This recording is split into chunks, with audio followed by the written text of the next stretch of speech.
Check, check. All right, thanks everybody for coming out. My name is Matt Newberg, the founder of Hungry. Hungry is a new media platform dedicated to the next generation of food and technology, exploring that intersection from the angle of what's happening in restaurants, grocery, alternative proteins, and a host of other tech-enabled food trends.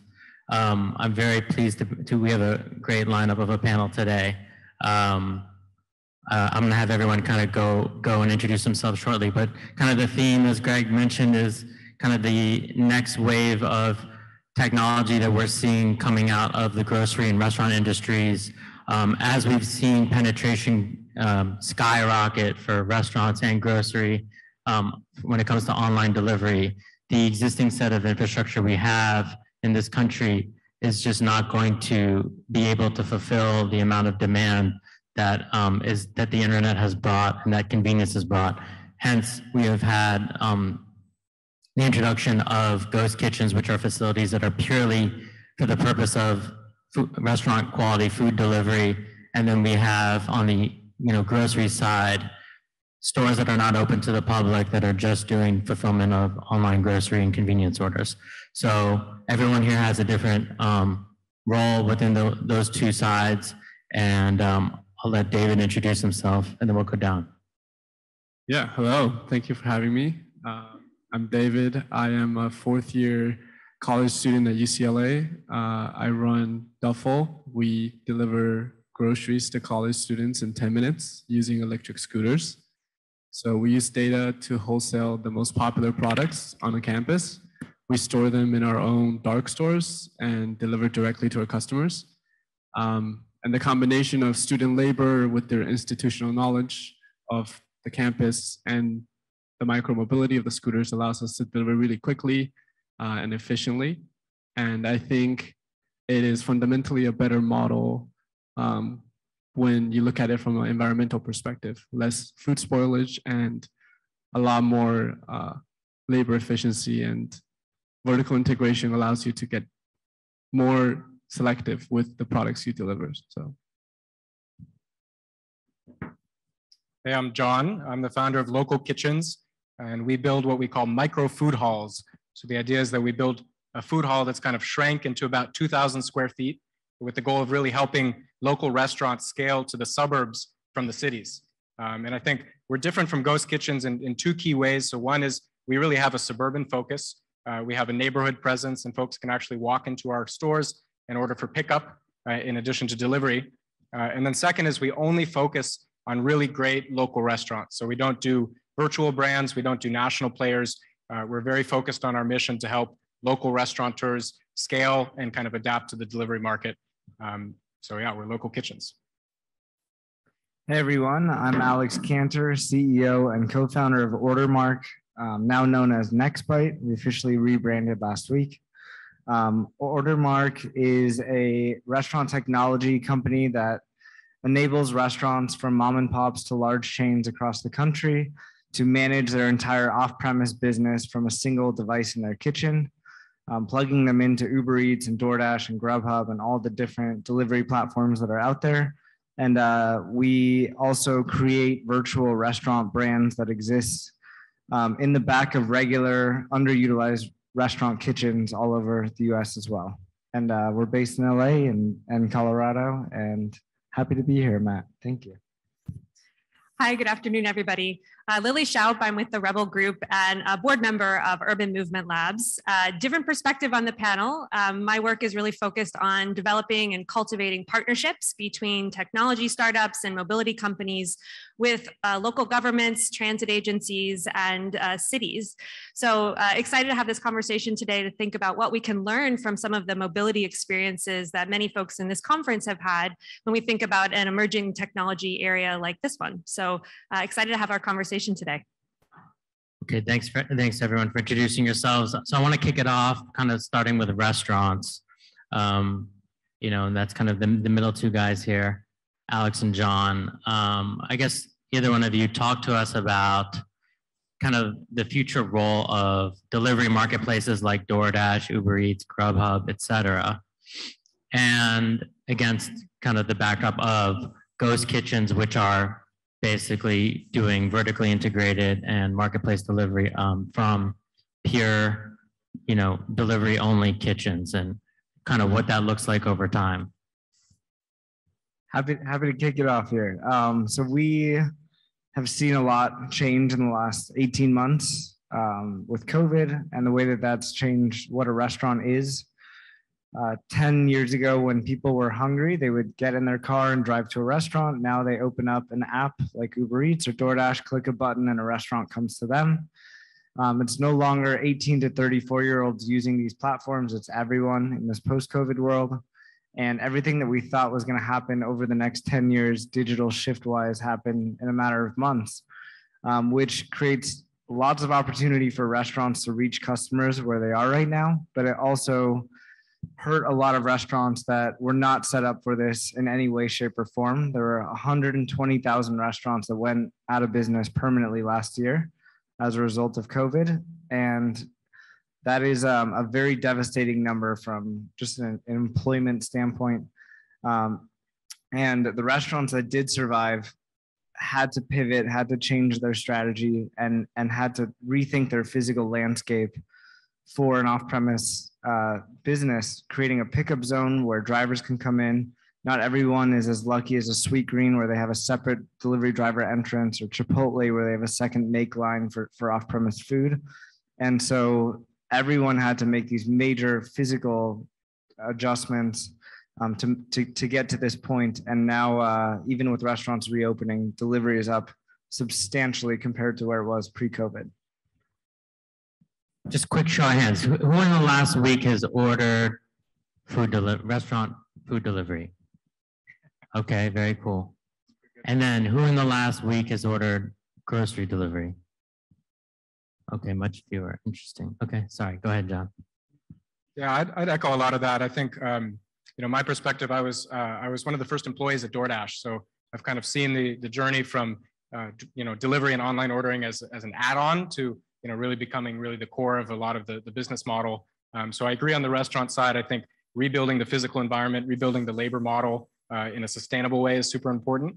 And then I'd say on the consumer side too, I think, Doordash was really founded around pushing the envelope on the things that consumers always care about, which is, selection, reliability, and price. And so I think vertical integration really has the potential to push all of those dimensions, selection and creating new restaurants that don't actually exist in your town, especially, in the suburbs where there's not a lot of great options. Fee structure, if you have fewer middlemen, then obviously you can charge lower prices. And then reliability, I think, I don't know if anyone's ever had to make a modification to their DoorDash order, but the phone tag that takes place from you to DoorDash and then DoorDash to the restaurant, again, making that more reliable and more direct relationship. So I think in a lot of ways, I would say vertical integration is kind of the next step to keep pushing the envelope for the consumer experience. I want to make it I want to go to and help the audience distinguish between the two of your models. Alex, you've developed your own in-house virtual brands that are essentially, a lot of them are celebrity backed and data driven brands that satisfy, let's say, wings in an area that didn't have access to wings before from existing restaurants, whereas John is going into taking existing restaurant concepts from local brands and essentially licensing them in a completely new market. I guess, yeah, talk to us about the customer, job to be done for each of those kind of use cases of, I'm ordering from my favorite restaurant in a new city versus I'm trying something completely different. And, you could talk to some of your new partnerships. Yeah, so one of the things that we offer to restaurants, we have a portfolio of turnkey delivery-only restaurant brands that we've created from scratch. We have 17 concepts from George Lopez Tacos, which was a celebrity taco brand that we launched, to Grilled Cheese Society, which is a made-up grilled cheese concept that we made. And we're partnering with restaurants across the country and teaching them, if you carry these ingredients and make the food this way, you can actually run a second menu out of your existing fixed cost business. Your rent is fixed, the lights are already on, the staff is already in your kitchen, whether you're cooking food for one brand or multiple brands. And we believe that there are in the million restaurants across the US, 90+% of them have excess capacity to handle more volume, especially certain days of the week or certain parts of the day. And so if you think about a kitchen as a manufacturing facility of food, most kitchens are operating at 30% output, which is ridiculous. They can handle so much more volume. And we're strictly in the business of helping restaurants create more output out of their existing operation versus an approach that others are taking, which is building new infrastructure, bringing brands to other kitchens, building ghost kitchens. We don't think there needs to be more kitchens when there's already so much room to do more out of the existing kitchens that are out there. But I do think that there are, from a consumer perspective, there's definitely desire and demand for people who don't live within a 3-mile delivery radius of a restaurant that crave certain foods or brands that would love to be able to order, their favorite Bay City sandwich, but on the east side. Because usually on Doordash and Uber Eats, there's a 3-mile delivery radius. So if you don't live within 3 miles of a restaurant you'd like to order from, it's not an option. But with companies like what John is doing here, he's helping expand that delivery footprint and radius into suburbs and other markets. So I think there's definitely, we're solving different problems, but there's a lot of room in this market for lots of companies like this.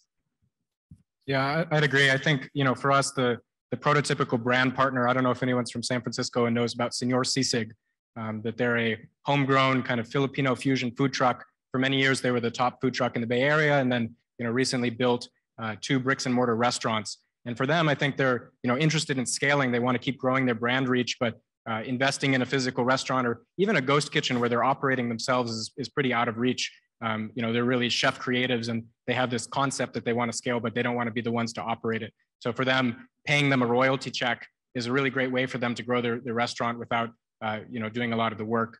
And then I think on the consumer side, the problem we're really solving is around trust. I think with the rise of these online marketplaces, you no longer know exactly where your food is coming from. And I think we saw that for a lot of consumers, that was becoming a worse relationship, especially as Doordash and other marketplaces get more filled.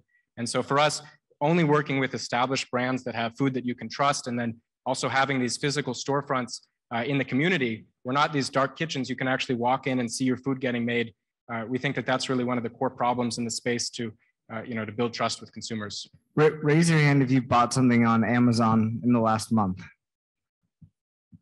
Do you care where it comes from, or do you care that it shows up on time and arrives, has good reviews, all that?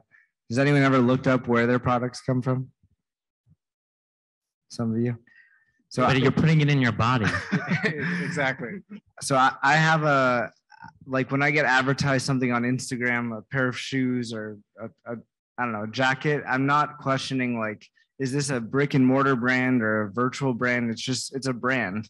And now that consumers are used to shopping online, I don't think there's going to be as much of a distinction between a brick and mortar restaurant or a virtual restaurant. I think in the future, people are going to open up Doordash, scroll, find something that they crave, and not care so much about that it's a brand that they've been to before, but look at things like ratings and reviews and price value equation and how fast is it going to arrive. And is it in the right packaging? And does it arrive hot? And does it meet expectations? Those are the things that I think people are going to care about in the future. It's still just a new thing for all of us to try to figure out. Okay, well, this is the perfect opportunity to bring in Lilly. I think your company is titled Rebel Group, which is very fitting because you have to rein in the rebels here. So, when it comes to what's going on here, we have, just to break it down again, pure dark delivery, basically it's open to the public, but they're more kind of fronts like cloud kitchens. If anyone's seen a cloud kitchen facility, they're not really open to the public. It's pretty much 100%, 99% delivery drivers. Then we have what John has built, which is a micro food hall, which is, welcoming the community, majority pickup, but also powering online delivery. And then the third is what Alex is doing, which is what I would call host kitchen, right? So, which is basically an existing restaurant that just decided to take on a new brand, right? So we have these, and now we're getting into other forms of alternative forms of real estate, parking garages and things that are unpermitted. And people are really, really testing the limits here from a policy standpoint. What are the potential pitfalls here? What are the things to be considering when it comes to the emotional connection that consumers need with food, what they've come to expect over the years, and where this is all headed, and what are the things to consider here from public and private sector? Yeah, I'm so glad you asked. I feel that the analogy with Amazon is quite apt, but also when it comes to food and gathering with friends and family over a shared meal, that experience can be in your home, it can be with friends or at a street cafe or at a restaurant. And what we're seeing now in these innovations is allowing flexibility for consumers to really choose where they would like to enjoy and where they'd like to gather. But that gathering with family and friends is still an essential piece of what makes this a really exciting conversation. I think what we've seen here and what we're hearing here is the technology and the platforms are innovating faster than the cities have been kept up with or have really understood the impacts of what these different sort of nuances in the business models mean for public right-of-way, for zoning and permitting, for health and safety. And so a lot of the work that I've done in mobility, but I think really applies here through Urban Movement Labs, was having partnerships and collaboration between technology companies and new business models like this with the city or regulation or regulators to understand what those impacts could be in real time. So we can speak sort of theoretically about what the queuing or the demand or the location impact should be. But by working together with startups like yours to say, let's actually measure what the demand looks like and what the vehicle miles traveled are, then we can design better regulations to meet the demand that we're seeing and to make sure that we are ensuring the public safety. So I'm really excited about the opportunity here to see Los Angeles be that microcosm for the broader sort of urban experience in the US. In LA, we have extremely rural areas, we have hyper urban areas, and we have everything in between. So it's an exciting opportunity for LA to sort of write the rule book for what other communities around the country could anticipate from these different kinds of business models. And I think that's a really exciting opportunity for us to think about going forward from here. Thank you. I want to shift over and talk a little bit about something that I've been covering a lot lately, which is called ultra fast or delivery or quick commerce. It's essentially anywhere from 1,500 to maybe 5,000 items that you can have delivered in 15, 20 minutes. Those delivery times keep shortening and shortening. It's hit New York pretty hard in the sense that there's now something like 6 players all competing for customers' space on their phones to get into this second kind of weekly stock up, a secondary trip to the grocery store to get top offs of their weekly shopping carts. We'd love to talk to David about where this fits in within the broader retail landscape when it comes to grocery. How are consumers leveraging duffel? Is it their primary mode of getting groceries? What are the occasions in which people are looking to quick commerce? And these deliveries are being made by people on scooters or by e-bikes or even maybe walking to you. What is the role of this now, and how do you see it evolving in the landscape going forward? Yeah, so there's a lot to talk about here. I feel like this panel is called Delivery 3.0. It might as well be called Food 3.0. The order of priorities, I think, for a human being is you have to breathe air, you have to drink water, and you have to eat. And my perspective, sorry if I get too philosophical, it's like it's been 100-year-old paradigm where buyers go to sellers. We go to grocery stores. And what I've observed is people now, if you have 1,000 homes in a neighborhood, you will have 1,000 individual trips to a store. And they'll take an hour of their weekend, they'll park their car, they'll go in there, they'll walk in these giant aisles full of stuff looking for something that they can't really find, check out, and then bring a bulk of groceries home. And then they throw 1/3 of it away. So 1/3 of all food is thrown away. And that's fundamentally due to a failure of predicting what you're going to consume over the course of a week. It's a data issue. And the individual doesn't have enough data to accurately predict their consumption. But if you can aggregate that data, if you can shift that entire paradigm on its head, of buyers going to sellers, you can then have statistical significance of your predictions. So we're firm believers in the Pareto distribution, 80-20 rule. 20% of the sales come from 80% of the sales come from 20% of the products. So we only host the best products. Our first store had 500 SKUs. Now we're closer to like 1,000 SKUs. That's the advantage of a digital platform where you track every single event, right? A person looking at an item, clicking on an item, adding to their cart, buying it, retention rate, search conversion rate. All that data is then funneled into our supply chain algorithm that ultimately decides, what do I buy? And that allows us to get really, really close. So speed is distance over time. And if you want to deliver in 10 minutes, you have to be really, really close. And that means that you don't have a lot of space, because the reality is, in a dense urban area like a college campus, the retail spaces that are closest are retail storefronts, and they're very small and expensive. So you have to make really good use of your space. So that's what we've done, and that's what's guaranteed our 10-minute delivery average across 100,000 orders, and more importantly, our insane labor efficiency. So if you think about a 7-Eleven, a clerk can sit there and just like check out 100 customers, right? The problem with delivery is that it's less efficient. You can maybe do 2 to 3 orders per hour. That's like a Doordash industry average. Even with the quick commerce players, they're around 4 orders per hour.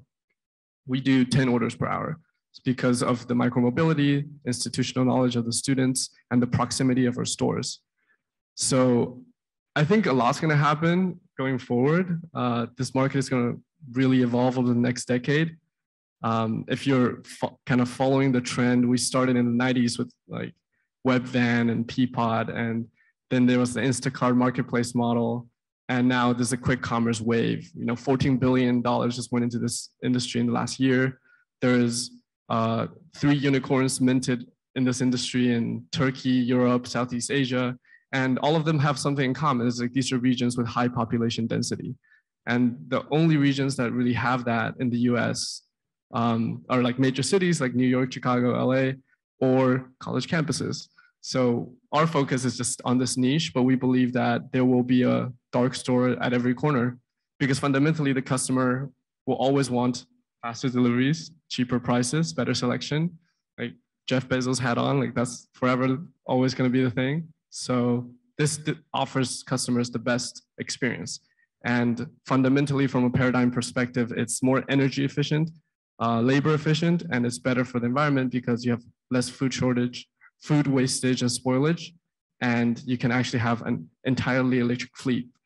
So yeah, I think it's going to account for probably a quarter of all grocery consumption within the next decade. Is expanding to somewhere in the ballpark of $500 billion market. And we're one of the small players, but there's a lot of them, and we hope to be a dominant player in the college space. Fascinating. I remember checking out yours. It was a former cell phone repair shop next to In-N-Out Burger in Westwood. It's about how many square feet? Like it's 500, including the bathroom, so it's really like 400 square feet. A 400 square foot little facility with a bunch of yerba mate fridges and Metro shelves right on UCLA's campus. Yeah, but, and we were doing like 3 million from that space. So like a player like Trader Joe's Wow. is super proud of their sales per square footage. It's like 2,000, and we were like triple them at that point. And I think that's continuously going to improve over time, and that's a super exciting use of like real estate and land. Yeah, the evolution of that is fascinating. Going back to Lilly, do you think that this model can expand? You've done some work with KiwiBot, which is also hitting college campuses. I think there's a theme here, which is a lot of pilots that are going on in these kind of urban campuses, whether it's a campus of a headquarters for a company, or it's a college campus, because it's a controlled environment. There's a really, that you just have to get permission from that institution. Do you see this? Obviously this is taking off in New York. It's just hitting Chicago. There's 3 players in Chicago. Boston is potentially next. Philly's next. Philly's got GoPuff on lock. there's only so many tier 1 cities that could probably do super dense, super fast delivery in 10 minutes, and the rest will have to be 30 minutes. But do you see this working across LA from this kind of model that David has brought here? Yeah, no, it's an interesting question. And while you were speaking, the thing that came to mind was in urban planning. For many years, we've talked about the concept of a livable city or a 15-minute city where you can access all your basic needs and your friends and family and education within a short radius. And we've always, I think, as an industry, thought about you moving to the locations that you need to go to. And what we're talking about here is really flipping that around and saying, can we actually build micro districts that actually meet people's needs more efficiently within their community, that allows them to, not get in their car, but to explore their area or their neighborhood in different ways. And I think that's a really exciting opportunity. But as you say, 15-minute cities don't work in a lot of places, and we need to expand that out to reflect the diversity of LA and California and the US broadly. And so I think this concept could actually be a really helpful approach in a more rural or suburban area where people have to drive today 45 minutes to get to the grocery store, or have to make a long trip to get to their, CVS to get their, their supplies. And so, yeah, thinking on a smaller scale in a more flexible model could be a really great one. You mentioned some of the other sort of delivery innovations, not just the location or size, but also the vehicle itself. And so I was excited, to see that Duffel is really using electric vehicles, scooters and bikes, and maybe even cars in the future. And I think that's also a nice opportunity to say, if you shorten the distance between the good and the consumer, that has sustainability benefits as well. So I think that those two things together really are a nice opportunity. Recognizing also the challenge of having dark corners in our communities, and thinking about how to activate those spaces in other ways, through art or community collaboration or street events, or you name it, other opportunities to make sure that those still become assets in our communities going forward. I want to also talk, maybe with John about the hybridization of, online and offline, and kind of the flywheel that you've built and you've seen work. David and Alex are pretty much acquiring customers online and, bidding for eyeballs and clicks. Whereas, John is doing some of that, but he's also has some sort of organic acquisition through the actual retail presence that he's built and his kind of micro food hall strategy. Can you talk a little bit about how that works on a kind of a blended basis? Yeah, definitely. I mean, I think it goes back to the trust aspect in terms of folks wanting to know where their food comes from. And I think this is how restaurants traditionally find customers, is they have a storefront that's a part of the community. People learn about it over time and they tell their friends. And so I think if you look at our acquisition, even though we're tech forward and most of our orders come through our app or through our website, a lot of folks are actually hearing about us either by driving by the physical storefront or through word of mouth. Our top acquisition strategy today is literally sponsoring Little League teams. That's one of the best ways to get the word out. I think it's also true to our ethos in terms of supporting local communities. So I think the role of digital is really around facilitating the transaction, making it super easy. And then when you get to the store, having the food ready exactly when you're there to pick it up so it's hot and fresh. I think that's all great, but I think also having the offline element is inherent to food. I mean, even if you don't talk to anybody, if you get to the store, there has to be someone there to hand you the order. And so that's why we figured we'd invest in that, actually still have hospitality and a human connection to whoever's making your food.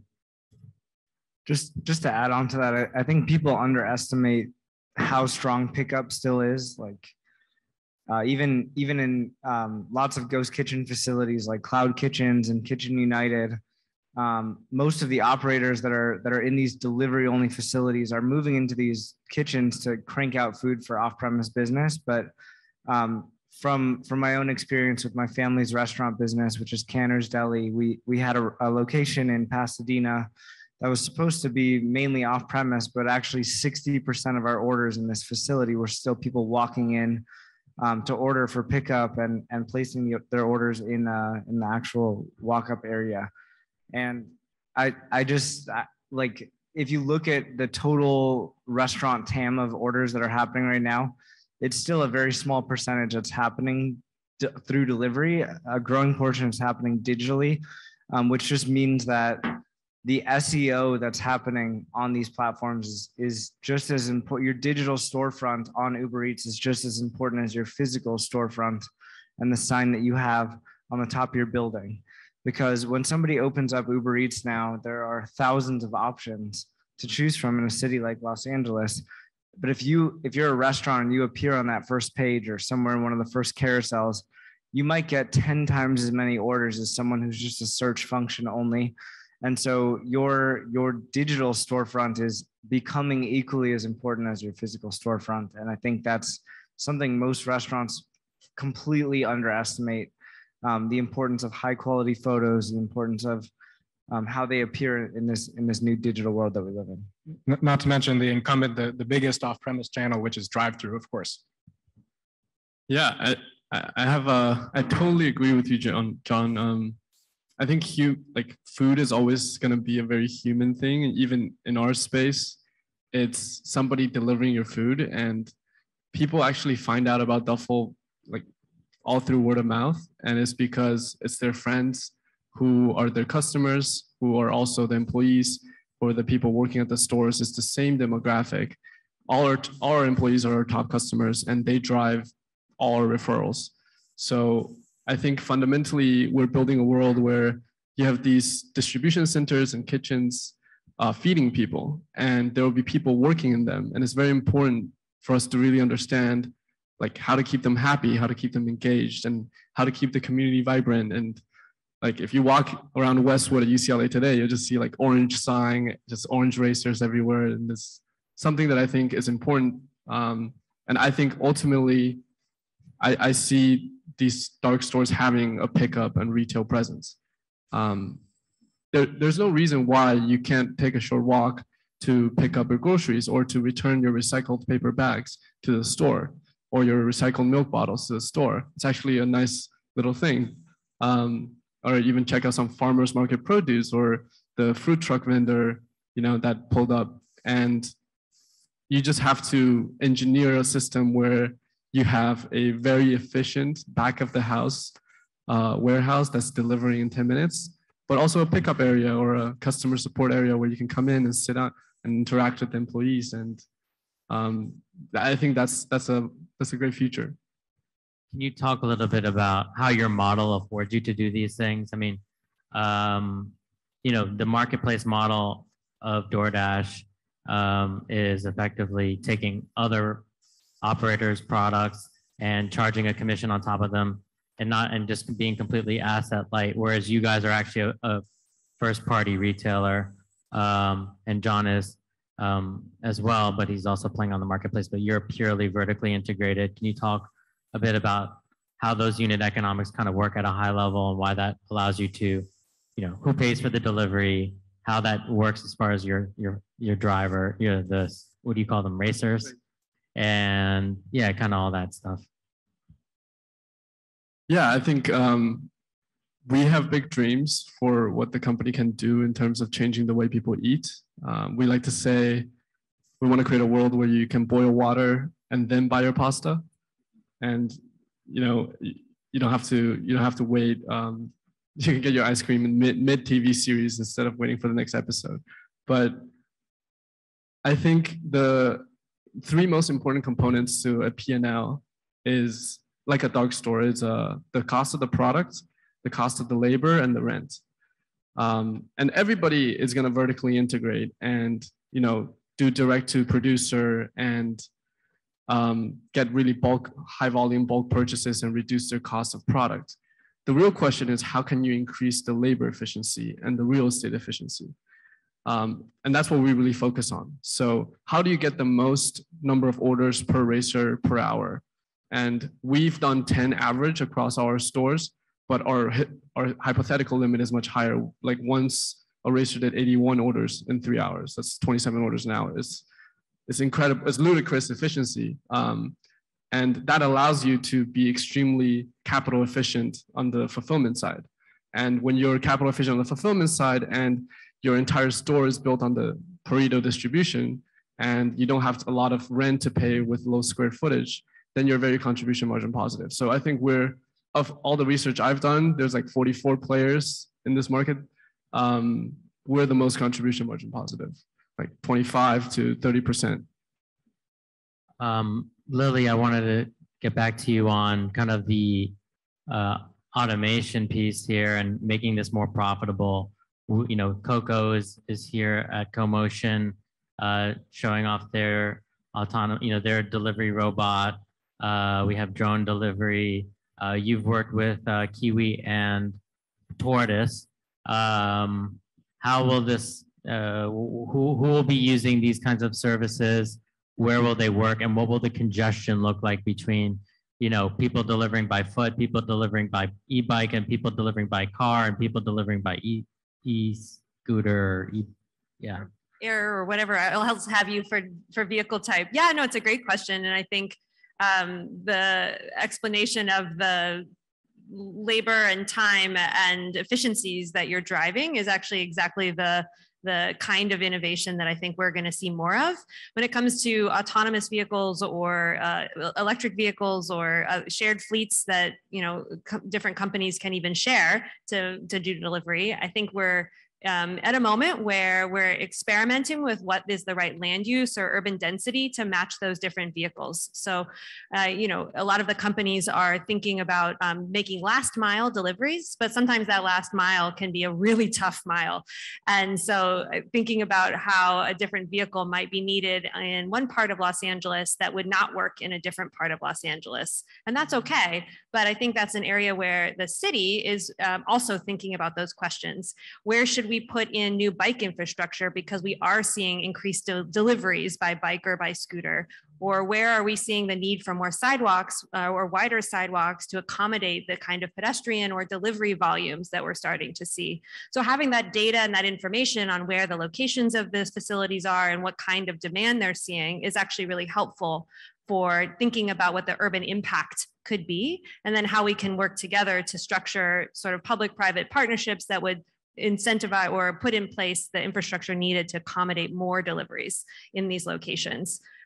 So be it a autonomous robot or a person on an e-scooter, I think it's the same question, is what is the infrastructure needed to support that delivery, and where should it be prioritized in a city as big as Los Angeles?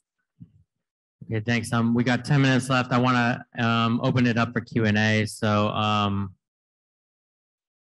everyone can line up into the mics. That would be ideal if you have a question, right?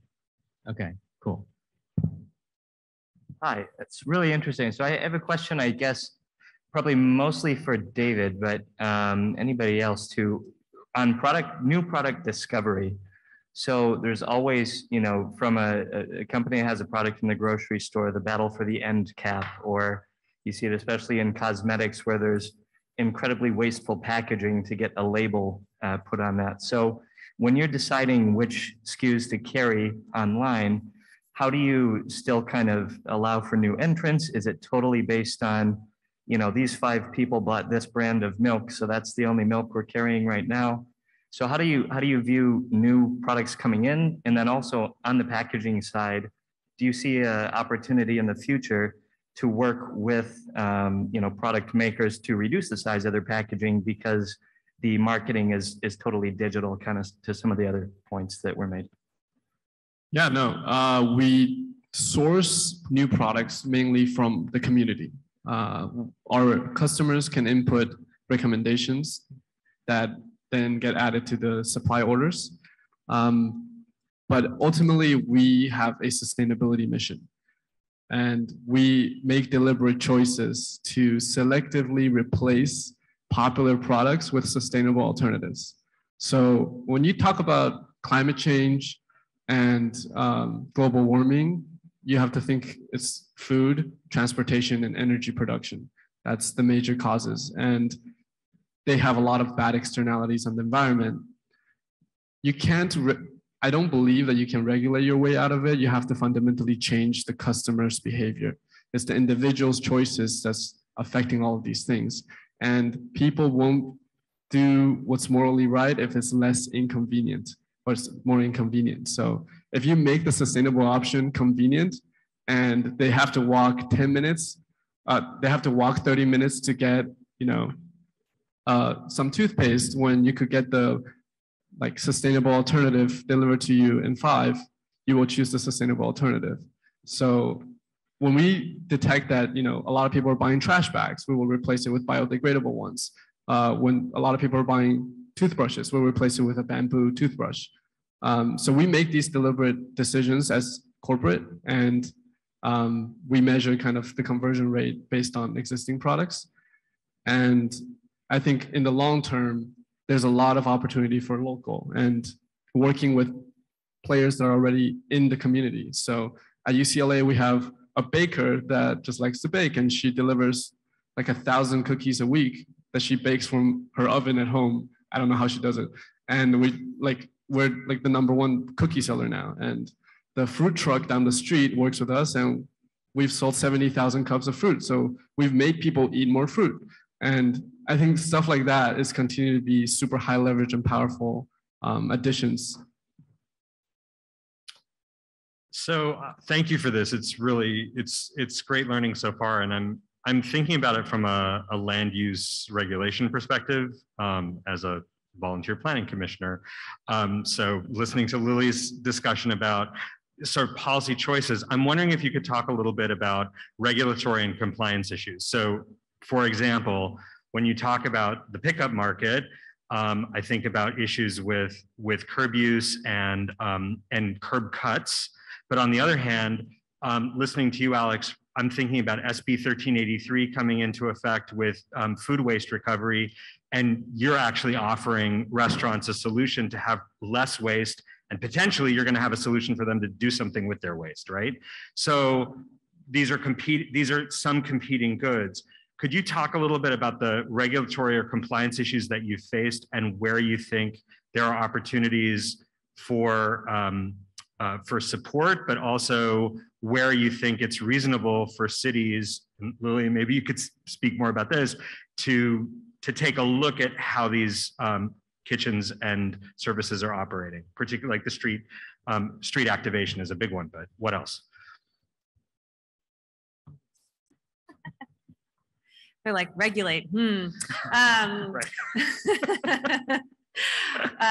I think I hit on a couple of the big ones, but health and safety of the facility itself. I think the zoning and location within a community. So you wouldn't want a storefront that's unactivated in the middle of your main street or your commercial area, commercial block, things like that. But then I also thinking about in many cities in California, we've done street sidewalks and street cafes. The location of those adjacent to takeaway locations could be a great opportunity to have sort of that partnership between a small kitchen or a local restaurant and community space where people can mingle. And then I think community organizations and art. So using the tools that communities have today to activate spaces and bring them into the kind of character that a neighborhood already has, are some opportunities there. I'm sure these guys have other thoughts as well. Oh, and parking. So obviously thinking about the throughput of delivery and the kinds of vehicles that are going to be using that facility to ensure that you have that flow, whether or not that's sort of behind the scenes, behind the building, or sort of thinking about the curb cuts and the kinds of pickup drop-off locations for drivers versus customers is another important one that I think we're all still learning what that throughput looks like. Yeah, just to add to that, I think that the driver piece is the most complicated right now, especially with ghost kitchen facilities or any restaurant where there's many brands running out of a single use in every occasion.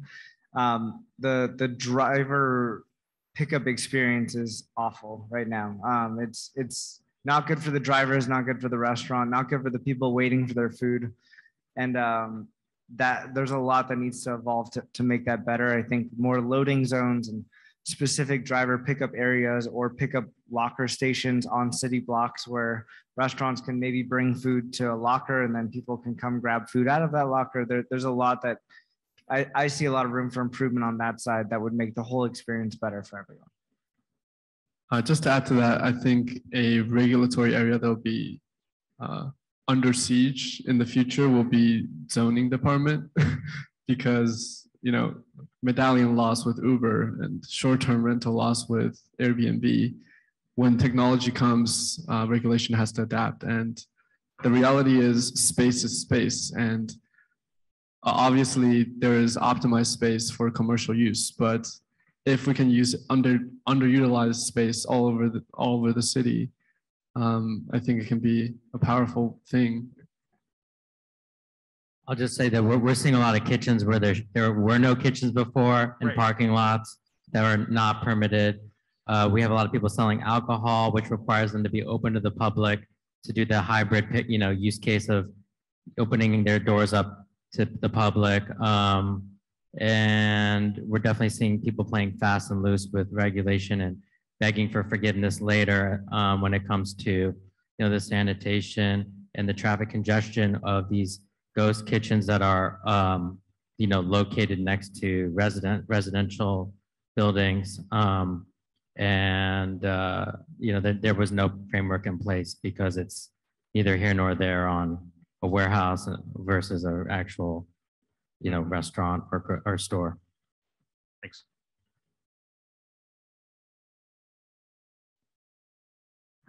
How do you see your businesses relating to some of the new subscription businesses like Freshly and Every Table, the food delivery systems that are by subscription? I think they're great businesses, and I think there's a place for them and for people who are very good planners. And I just don't think a lot of people are very good planners. And with the modern age, everybody is becoming more and more. Life moves at a faster rate. That's never changing. And if you don't have to predict the future, it's more convenient. And that's how I see a huge segment of people's consumption being. But I think there will always be people who prefer to, there's the Costco model where you will invest your time to lower your cost. But then there's also the quick commerce model where you can get something you need exactly when you need it. The problem with a lot of those businesses is the lifetime value is really tough because a lot of people want to try it out and then they get bored easily or they're not home as much as they thought they were going to be. And the variety is limited too because you can't eat the same thing over and over again every week. Even if it's good the first couple times, it's like it can get bored fast. So I think the key element in that business is just keeping it fresh and making it continuing to innovate with product variety. So I can't speak to any of that, but I can say that because they are on a schedule and the customers are known in advance, that the delivery can be differently optimized because the company already knows sort of for this neighborhood, here's how many deliveries I'm doing on this predictable schedule. So it's a slightly different impact and a slightly different business model in that way too. We take one more question. All right, last question. Hi, I'm Mitch Bierman. I actually work as a land use lawyer in Florida, and I was wondering what efforts have been made for industry groups to collaborate on creating model ordinances that could then be applied in the multiple areas around the state, for example, Florida or California, creating a model ordinance that could potentially work anywhere to essentially bring this product to the marketplace legally from a land use perspective. Maybe you can help us. We would appreciate that. Well, that's why I'm here. I'd also say that I'm a certified planner and the American Planning Association does have a food policy committee that is thinking about local food, but then also a lot of these issues as well. But I think it's an area for a lot more collaboration. And we have a volunteer in the front row to help right away. And it might, go ahead, I'm sorry.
Well, my thought is you bring the legislation to the county, the city, the state, because if they do it and you have to react to it, it's going to be less conducive. I can tell you whatever happened on Sepulveda Boulevard is not going to be what ends up, that's not going to be the reality. I can tell you it's going to be utter chaos. Just go to any of their other locations and you'll see cars double parked in the middle of the street and delivery drivers, getting hit, almost hit by cars, and it's going to be utter chaos. That's why you use scooters. Yeah. All right. Thank you, everybody. You can look us up online, hungry.tv, HNGRY, Duffel, also no vowel, Local Kitchens, Rebel, all normal brands. Thank you. Thank you so much, Matt. That was fantastic. I learned a ton there. I went up the hallway, David. I was telling one of the CoMotion staff, I'm like, there's a college undergrad in there who's doing triple the sales per square foot of Trader Joe's. And like our minds are like blown of this. But this has been fascinating delving into this. The one thing I will add to wrap up this panel is on the zoning question. Gail Brewer, the Manhattan Borough president, sent an angry letter to these companies accusing them of violating their zoning, and then gave a quote to the Times, which I think is an all-timer, which is, who the hell needs a banana in 15 minutes anyway? So they should probably speak to our panelists on this. So thank you all so much. We're going to a break right now till about 3 o'clock, and then we're going to be back here with a discussion about buses and the future of public transit. And we have 2 workshops starting at 2:45 on gender inclusive transport and data-driven solutions to solve mobility's insurance problem. We'll see you all then. Thank you so much.